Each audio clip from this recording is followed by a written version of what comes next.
Bom dia, sejam todos mais uma vez bem-vindos à aula desta semana. Na semana passada entramos num novo capítulo que fala sobre a adoção e a tutela e começamos então inicialmente a falar sobre a adoção. Hoje daremos continuidade a este tema.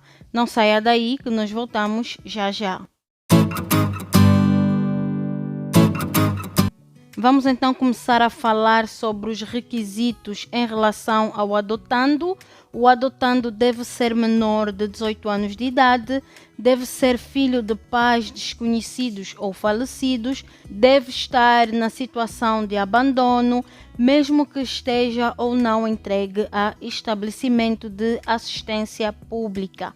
Bem, considera-se o menor em situação de abandono quando a família ou os parentes que se tenham desinteressado notoriamente do exercício dos seus direitos por um período superior de 1 ano. Por exemplo, o João tem 5 anos e foi encontrado em situação de abandono. O João reúne todos os requisitos exigidos por lei para ser adotado. Existe o consentimento para a adoção ou autorização. Temos a adoção por consentimento dos pais, a adoção por consentimento do adotando e adoção por estrangeiro. No caso da adoção por consentimento dos pais, podem ser adotados os menores cujos pais naturais ou biológicos consintam a adoção, conforme vem plasmado no artigo 201 do Código de Família. E depois temos o consentimento do adotando. O menor que tenha completado 10 anos de idade não pode ser adotado sem o seu consentimento, de acordo com o artigo 203 do Código de Família. No caso da adoção por estrangeiro, o menor de nacionalidade angolana não pode ser adotado por um cidadão estrangeiro sem a autorização da Assembleia Nacional da República, de acordo aos termos do artigo 204 do Código de Família.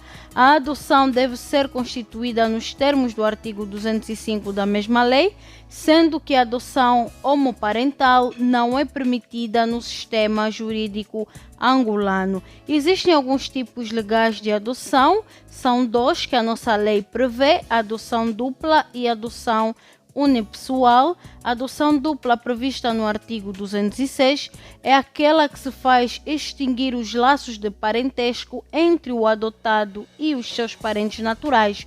O adotado deixará de usar os apelidos dos pais naturais, passando a usar somente os apelidos dos pais adotantes. Por exemplo, o João é adotado pelo casal Sequeira e passa a chamar-se João Sequeira. As relações com os pais naturais acabam definitivamente, conforme vem estabelecido no artigo 208, número 1 do Código de Família. Depois temos a adoção unipessoal, prevista no artigo 207, é aquela que é constituída apenas por uma pessoa não casada. Se o adotante for homem, constitui o pai natural do adotado, mas se o adotante for mulher, constitui a mãe natural do adotado.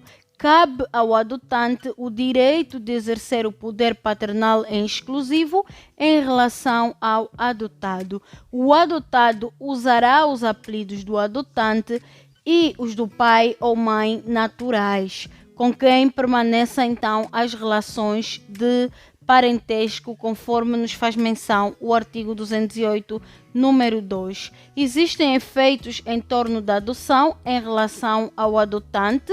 O parentesco derivado, que é extensivo aos parentes do adotante, é um dos efeitos da adoção. Incumbe ao adotante a guarda, vigilância e prestação de cuidados com a saúde do adotado. Os adotantes ou o adotante deve contribuir de acordo com as suas capacidades, como a educação do filho, colaborando com a escola, por exemplo. Em suma, os efeitos da adoção em relação ao adotante são os mesmos dos pais naturais ou biológicos relativamente a seus filhos. Por outro lado, os direitos, deveres e obrigações que os filhos naturais ou biológicos têm relativamente aos seus progenitores são os mesmos a serem aplicados ao adotado, visto que a adoção produz os mesmos efeitos que a filiação natural. O processo de adoção vem previsto então no artigo 212 do Código de Família e seguintes, pelo que deve constituir-se por sentença judicial proferida em processo de jurisdição voluntária. Hoje ficamos por aqui. Estivemos então a concluir aspectos em relação ao tema da adoção. Na próxima semana começaremos então a falar sobre a tutela. Foi um prazer tê-lo do outro lado. Espero contar consigo daqui a mais uma semana. Até lá, fique bem.